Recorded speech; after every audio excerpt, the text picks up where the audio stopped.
Hey guys, what's going on? It's If You Have to Pick Three. I'm Matt. I'm Zack. And this is a sort of battle between Zack and myself. If you haven't joined us for one of these before, it is us each coming up with a top three list, and then we fight it out both verbally and physically to figure out whose picks get on the final top three list. So Zack, what are we doing today? So, the 90s. What a fun time for music, huh? Oh, yeah. Some would argue the best time for music. Oh, snap. Oh, snap. Shots fired.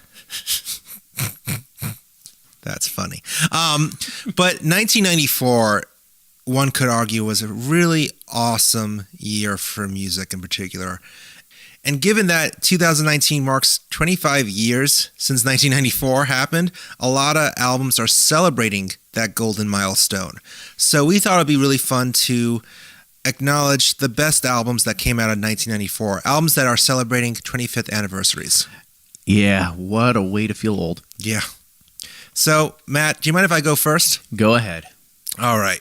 Here is the top three albums that I think are the best from 1994, aka these are the best albums from 1994.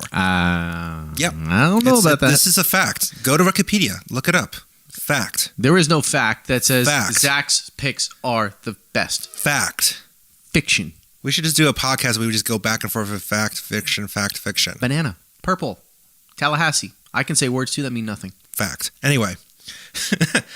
First album that I think is one of the best to come out in 1994, 9 Inch Nails, The Downward Spiral. I knew you were going to pick that. Did you? Oh, I did. But did you? I did. But did you? Because that's the trendy pick, Zack. No, it's not. That's the trendy It's the pick. right pick. That's the trendy It's pick. the right pick. Keep Silence my picks. Keep going. It's literally one, I would say, the quintessential industrial rock album of all time. Not only is Closer is a song that could have only been a hit in the 90s. And there's also songs like Hearsay, March of the Pigs, The Becoming that are just that just highlight how Trent Reznor is a musical genius in a way. And it's just a cool album, and it was really fun to revisit that this year too. Second album, Soundgarden, Super Unknown. So Bad Motorfinger might have been the album that really broke the band big, but Super Unknown is where they kind of perfected their sound. I discussed how Black Hole Sun, the video for that was one of the best videos to come out in the 90s, but that song might be one of the best songs of the whole decade. Yeah.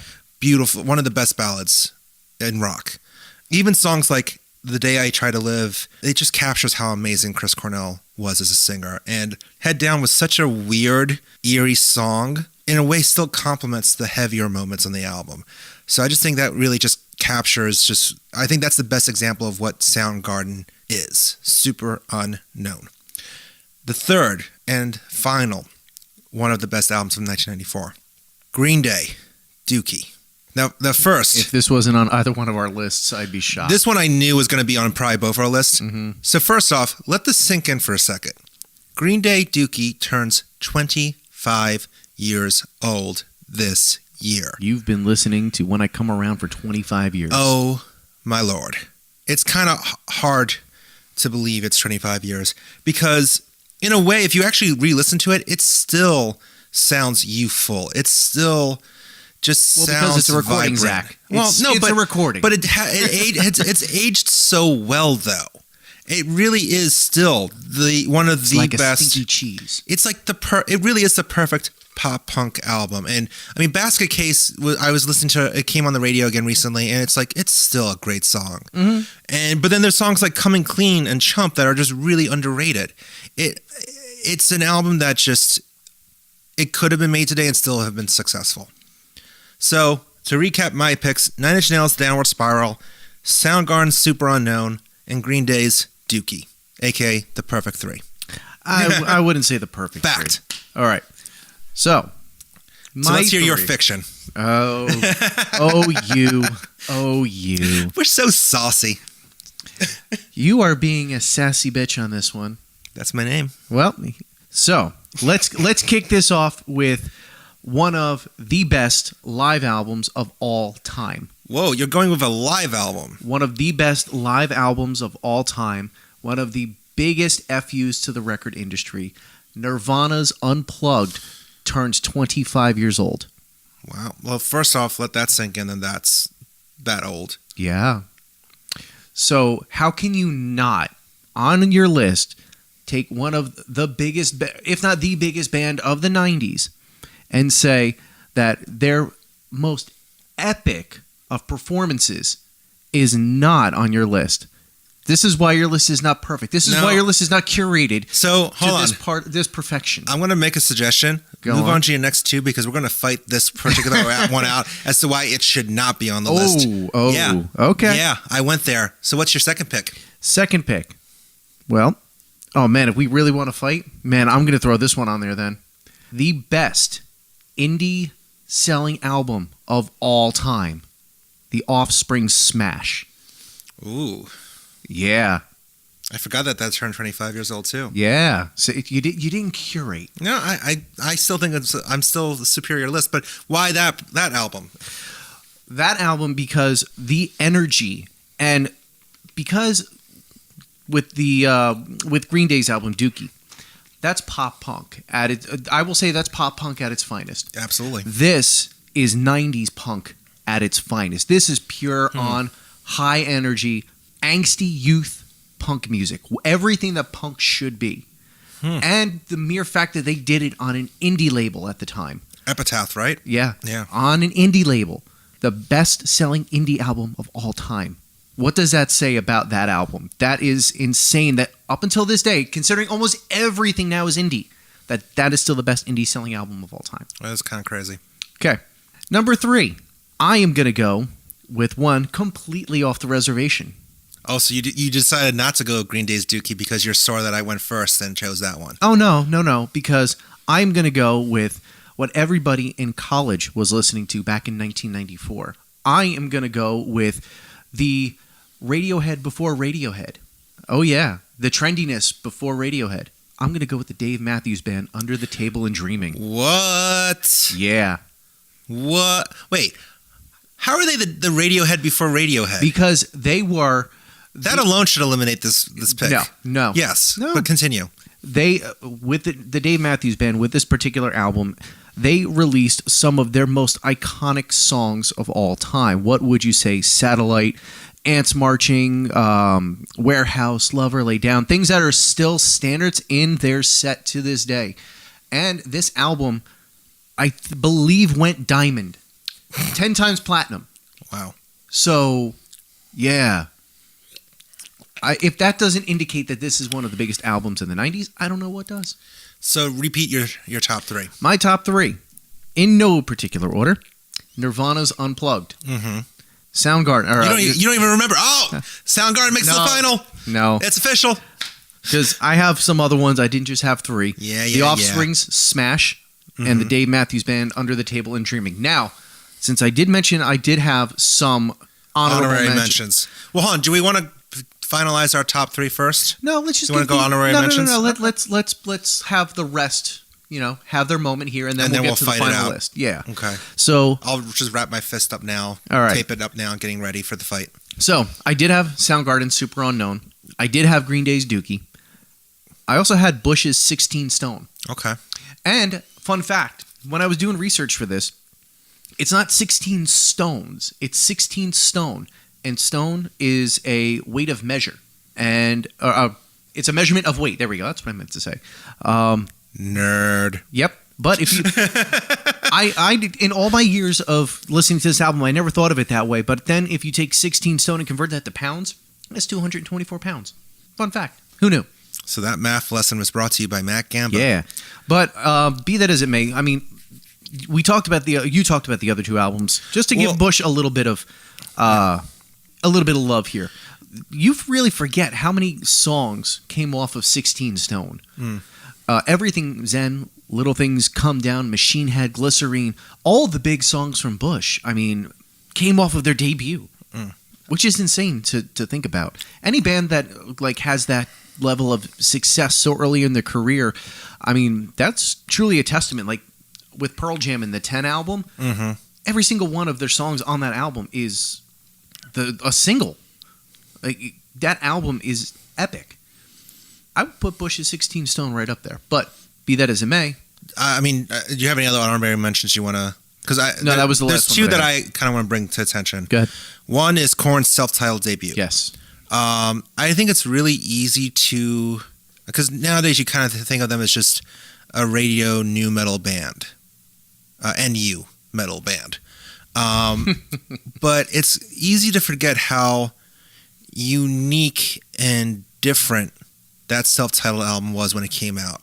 It really was such a different sounding, dirty, grimy sounding album that it wasn't metal enough almost for the metal crews. It wasn't alternative enough for the alternative. Like it really was the like grungiest of grunge. If you really want to say it that way. Like they really like.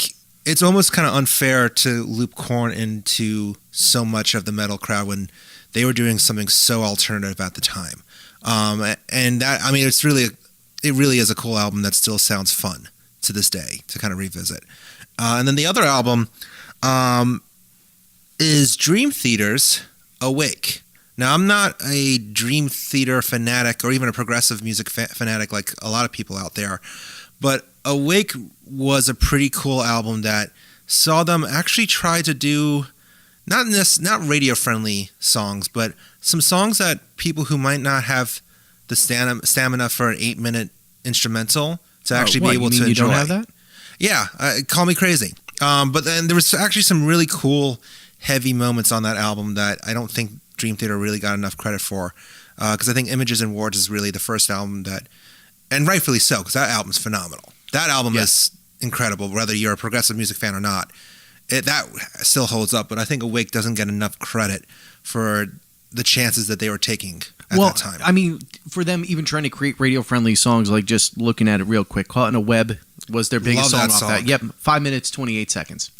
And then the other two songs that really kind of just capture my mind at this point in time, The Mirror is 6:45 and Space Divest is 7:29. So those are like still kind of long for, you trying to do radio-friendly songs. But for Dream Theater, that's like not long enough to even go for a bathroom break. Oh, right. There's one song that I'm not doing a great job at defending this album. Well, that's why it's an honorable mention. Yeah, that's true.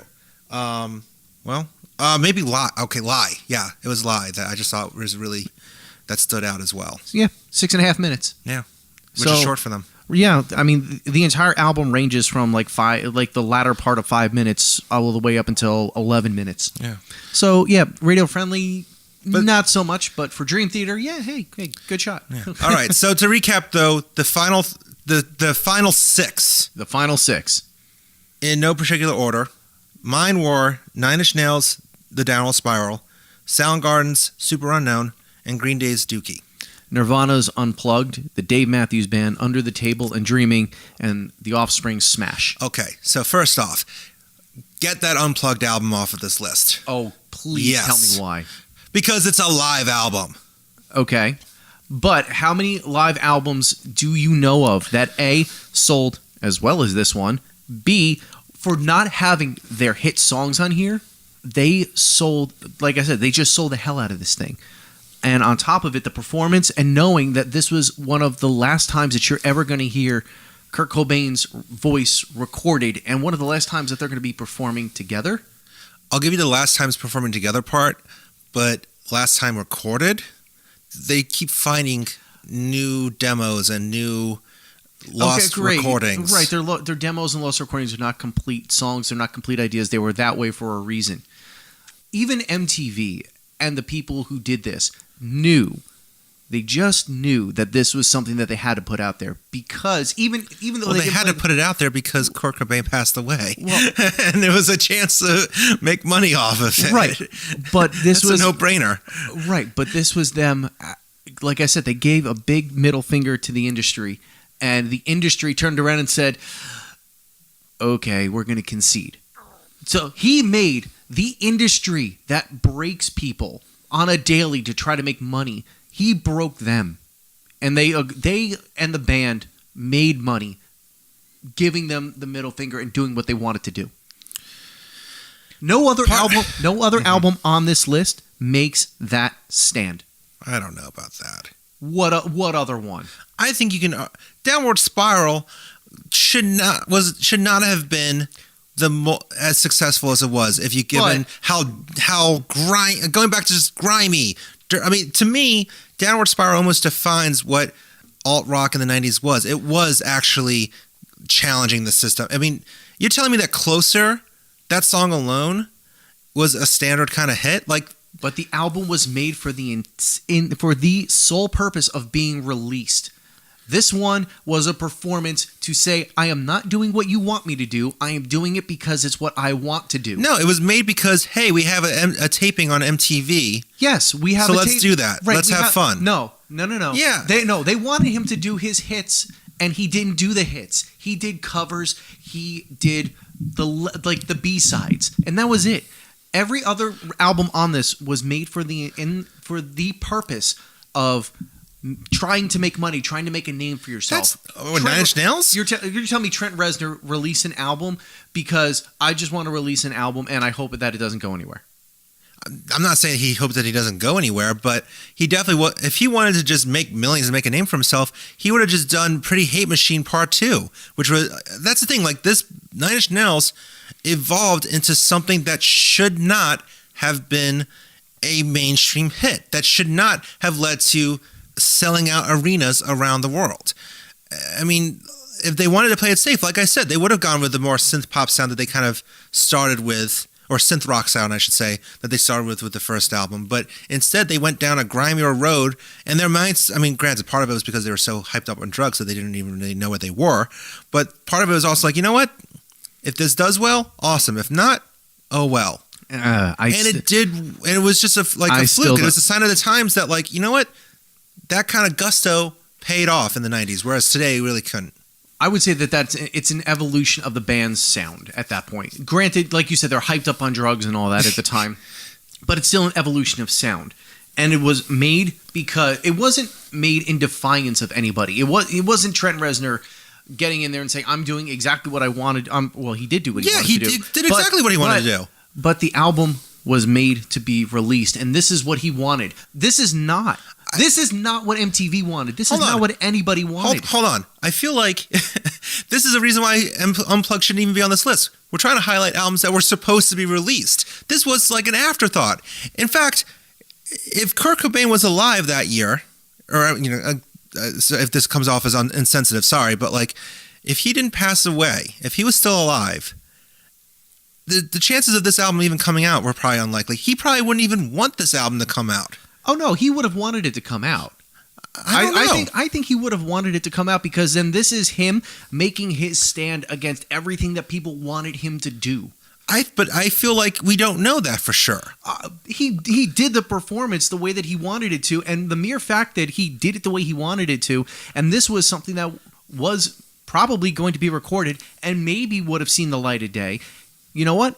If he could have gotten that released, I think he would have wanted it released because it was him doing it his way. I still feel like we should be in this list recognizing the albums that were recorded, an actual studio album. Never said that. Said that. I thought that you would have had common sense. But on top of that, it's I don't view that as an actual album. I view that as a live recording of a performance that had some extremely special moments. And that was phenomenal. I'll give it that. It was phenomenal. It is. So, hold on. I think let's put this one. We are at a stalemate on these two. Let's put a pause on that one. Because I feel like I'm going to have to do a little negotiating with you. Go on. With that. Let's move on to the punk battle. Okay. That we've kind of created for ourselves. Yep. I feel like it's safe to say that we can't have a list that has both Green Day and Offspring on it. Not that we can't have it, but I feel like you have to pick the definitive punk album. One of the slots should go to one of our punk brethren. Yes. Which I feel really weird saying. Because I am not punk. I'm just a kid from the suburbs. In West Philadelphia, born and raised? What, That's 90s, it worked. Was that in the 90s? Oh, no, yeah. no, the song. Was that like the 80s? Or I don't know. It's synonymous with the Fresh Prince. Email us and let us know which it is. Anyway, Green Day, Dookie versus The Offspring, Smash. I'm going to be so bold to say, duh, Dookie. Duh, Dookie. Come on. I mean, I appreciate the clarification that, Smash is a punk album and Green Day is a pop punk album, but one could argue that Offspring does fall into the pop punk subgenre, and that Dookie opened such a huge, wide door for so many punk bands, including The Offspring, to receive such wide recognition. Not within that same year, but like I don't want to concede. I'm going to say this. If Green Day didn't take cues from The Clash and another band, the Stiff Little Fingers, they wouldn't be as successful as they were. The Offspring are The Offspring. No, that's BS. You don't think so? No, I agree about Green Day part, but to call The Offspring the most unique original band in the world, they were a unique original, or even more original than Green Day. I would argue that The Offspring and Green Day came from the same pool of influences. Okay, hang on. Fine, if you want to go down this road, because I'm going to have a hell of a time defending this against Dookie, I'll give you Dookie, you give me Nirvana. I knew that this was going to happen.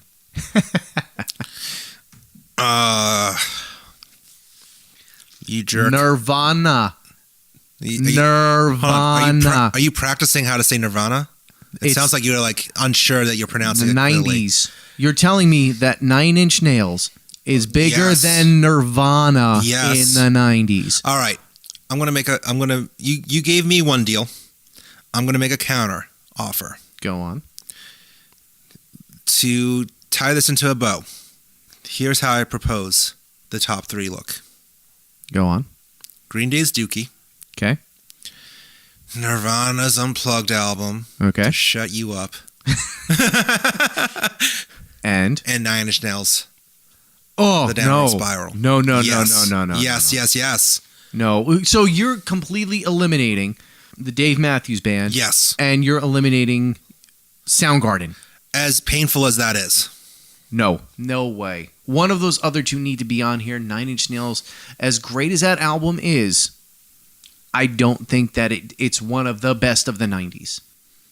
You really think that Nine Inch Nails eclipses those other two? Yes, but I'll make a compromise.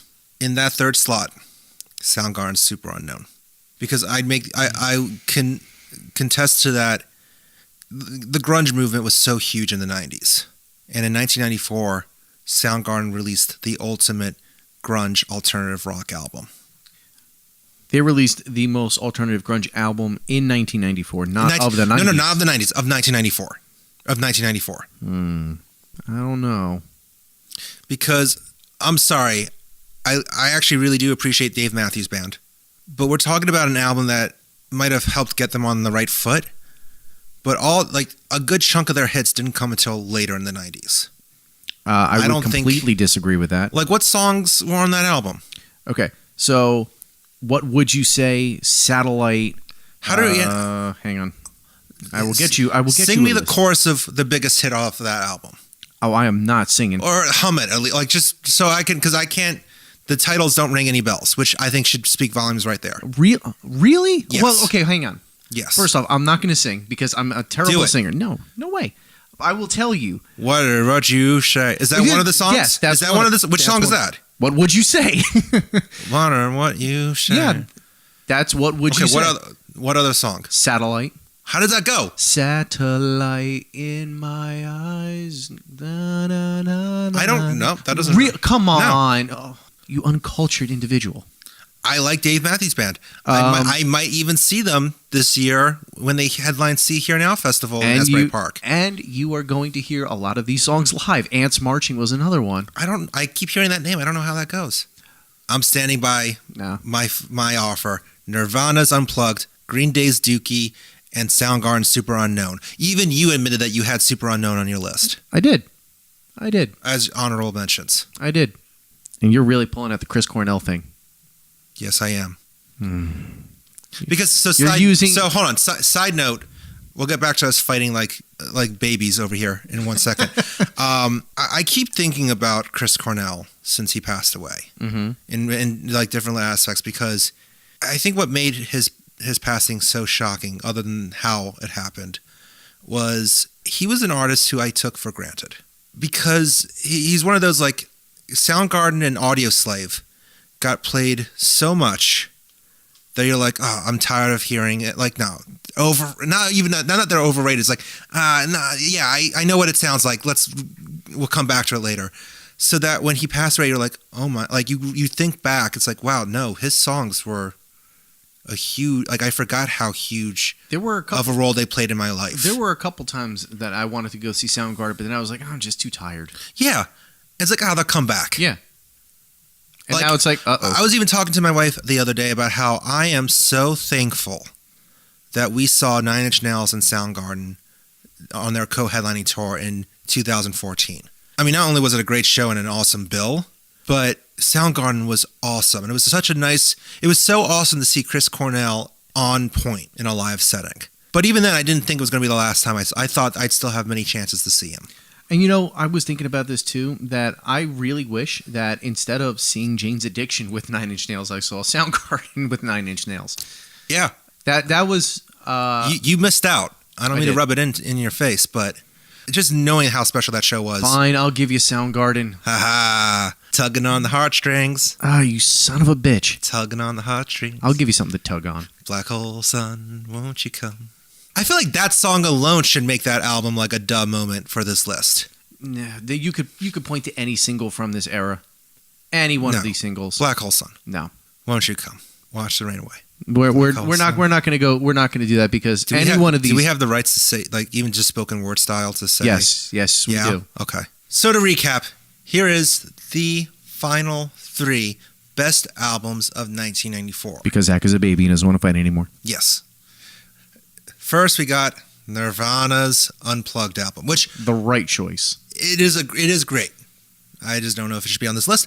Nirvana's MTV Unplugged album. Then we got Soundgarden's Super Unknown, and then Green Day's Dookie. I mean, either way, it just kind of highlights how great of a year it was for absolutely. For rock music especially. I would argue that 1994 was probably one of the best years for releases ever. And that happened 25 years ago. Yeah, I know, that's crazy. Insane to think that it's that long ago. That's crazy. Well, let us know if you think we're crazy, if you agree with our picks. Leave comments on our social media channels, Facebook, Twitter, Instagram, @Epic Footnote. We want to hear from you and what albums you think we might have forgotten on this list. So thanks for listening. I'm Zach. I'm Matt. Hopefully you tune in next time. See you later, guys.